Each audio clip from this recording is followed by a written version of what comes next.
Battle between two best captains of IPL ఇవాళ మనం చూడబోతున్నాం. ఒకవైపు వరల్డ్ కప్ కంటే ముందు ఇండియన్ టీంలో తన స్థానాన్ని కోల్పోయి తిరిగి ఎలా సంపాదించాలి అని ఎదురు చూస్తున్నటువంటి శుభ్మన్ గిల్. అండ్ ఇంకోవైపు ఇండియన్ టీమ్ సెలెక్షన్ మీద ప్రస్తుతం నా థాట్స్ లేవు అంటున్నాడు రజత్ పటిదార్. కాకపోతే తన పర్ఫార్మెన్సెస్ చూస్తుంటే ఇండియన్ టీం తనను వదిలిపెడుతుందా? No chance. Shubman Gill traditional cricket కి brand ambassador. Rajat Patidar attacking cricket ఆడుతూ ఉంటాడు. మరి ఈ రెండు టీమ్స్ లో బోల్డ్ అన్ని సిమిలారిటీస్ ఉన్నాయి. లీగ్ స్టేజ్ లో ఈ ఇరు టీమ్స్ కూడా చెరో మ్యాచ్ గెలిచాయి. లీగ్ స్టేజ్ ముగిసేసరికి పాయింట్స్ టేబుల్ లో ఈక్వల్ నెంబర్ ఆఫ్ విన్స్ తో ఉన్నారు. బట్ వాళ్ళని సెపరేట్ చేసింది నెట్ రన్ రేట్ మాత్రమే. మరి ఇదే అహ్మదాబాద్ లో గుజరాత్ టైటన్స్ టైటిల్ గెలుచున్నారు. ఇక్కడే ఆర్సీబీ కూడా లాస్ట్ ఇయర్ గెలిచింది. కాకపోతే ఆర్సీబీ క్వాలిఫైయర్ 1 లో గుజరాత్ టైటన్స్ ని కన్విన్సింగ్ గా ఓడించారు.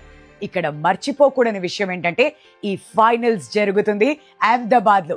గుజరాత్ టైటన్స్ కి హోమ్ గ్రౌండ్. ఈ సీజన్ లో 7 మ్యాచ్ల్లో 5 గెలుచున్నారు.